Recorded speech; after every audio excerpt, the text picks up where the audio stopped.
Alright, welcome back to the shop. Today we're going to do a video on fit up for a groove weld or a beveled plate test.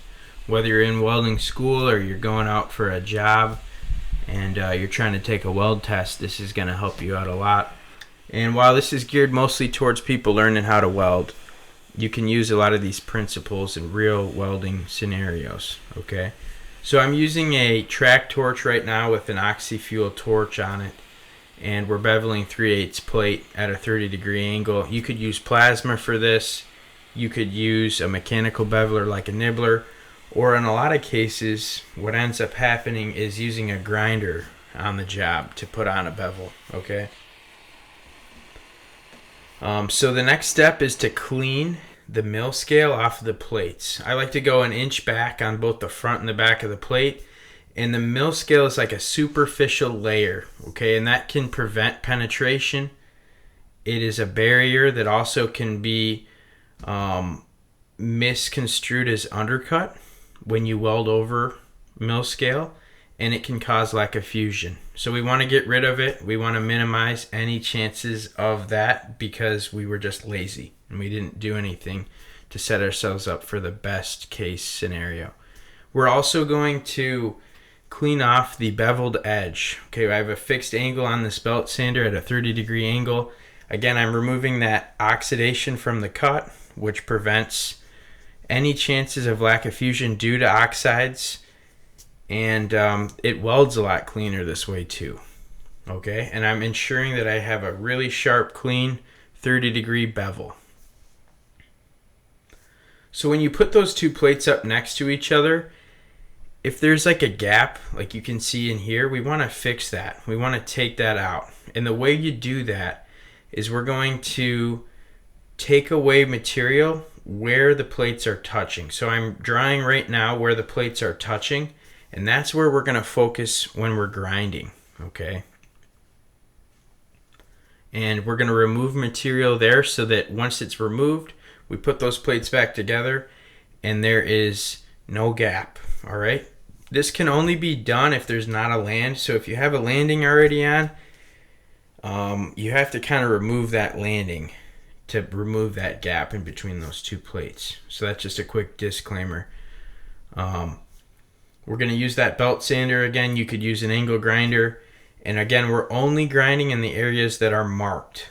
It helps when you're doing this for the first time to mark it out. But you honestly can just eyeball it, and you can get really good at that once you've done it multiple times, okay? And again, this is going to prevent a gap from changing on us when we're welding. So imagine welding with a 1/16 gap, okay, for 3 inches, and then the gap in the middle of the plate opens up to 1/8 of an inch, and you have to account for that. And then again, we're getting closer to the end of the plate, and it closes back to a 1/16 gap. Can you do it? Of course. But when you're learning how to weld, you're trying to pass a weld test, why put the odds against you, right? We want to eliminate all the variables, and these are variables that we can fix before we even strike an arc, okay? A lot of this just comes down to being lazy, right? Bad fit up is laziness, and you're not taking pride in your work. On the job, you can mess around with bad fit ups, but this is a controlled environment, okay? So we're verifying that we have a good fit up now. There's no gap, and we're going to put the land on the plate. So I like to put a land on the plate with an angle grinder, okay? I use the flat part of a flap disc, and I'm only going in one direction. I'm not angling the grinder. It's at a 90-degree angle. And I'm trying to make a landing that is as consistent as possible. So if I go back and forth with the grinder, I'm going to wear certain parts more than others, and my landing is going to be uneven, okay? So that's why I'm only going in one direction. And now I'm just touching it up to make sure that it's all the same size. The best way, in my opinion, to measure your landing is just with a ruler with 1/32 graduations. I'm going for a 3/32 landing.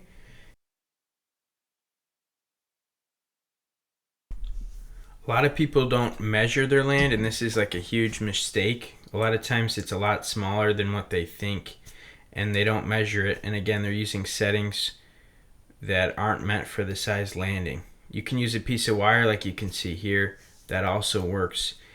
And again, any spot that isn't perfect, you want to clean that up with a file, okay? So we don't take off a ton of material. Next step, when you go to tack the plates, don't put it on a welding table that's warped or has a whole bunch of spatter on it. I like to just grab a new piece of metal that's flat so I don't have high-low when the plates are misaligned, okay? And so I'm checking for high-low. I don't have any high-low. We're good to go. Now I'm going to show you what happens when you tack the plate, and you tack like an inch in and you pull away from you when you weld. And what's going to happen is the gap is going to open up. You can see that gap actually opened up right there. And then the opposite happens when you weld from the end of the plate in towards the two plates, okay, or away from you, like you can see in this video. What happens is the plate will actually shrink. The gap inside will slam shut, okay? And so this can be a little frustrating when you're learning to weld. Again, it happens because when the metal cools, it contracts and will pull or shut the gap completely, okay? So one trick to avoid this is what I'm going to show you right here. So we're going to use a piece of filler metal. This is 332 TIG wire because that's the gap I'm going for. And we're going to make a small spot weld, okay, 1 inch into the plate. We're going to take the gap rod out, and if your gap closes up, what you can do is use a chipping hammer. Okay, you could also use a chisel, or honestly the best tool, like you can see here, is a wedge to open up the gap, okay? Again, no laziness here. You come all this way, don't cut any corners. Make sure that gap is perfect, exactly how you want it, okay? I'm going to double check again with the wire, make sure that we're good to go. And again, we're good here. At the end, you can see there's a little bit more of a gap. I can wiggle the rod. That's all right, because when I tack it, the gap will shrink again and be a perfect 332 gap. So once I have a tack weld on each side, 1 inch in, I'm going to weld towards the tacks. So I'm going to have a 1 inch weld for both ends of my plate. And this does a couple of things on a weld test. A lot of places will let you do this. You get a maximum tack of a 1 inch tack on each side of the plate. And so now on my root, if I have an 8 inch plate, I only have to weld a 6 inch root, okay? Again, making it easy for ourselves. It's also a great way to do a tie-in, whether you're heating up the tack to get perfect fusion on your tie-in on the bottom of your tack, or you're tying into the top of your tack so you don't blow a huge hole in the end of your plate. And it really minimizes issues. Like if you put a tiny tack, you're gonna have problems with the tack popping, okay, where your gap opens up or slams completely, or it's really not going to do a lot holding your gap open. So I hope you liked the video. I wish you the best of luck, and if you liked the video, please like and subscribe, and if you have any questions, please leave it down below in the comments. Thank you.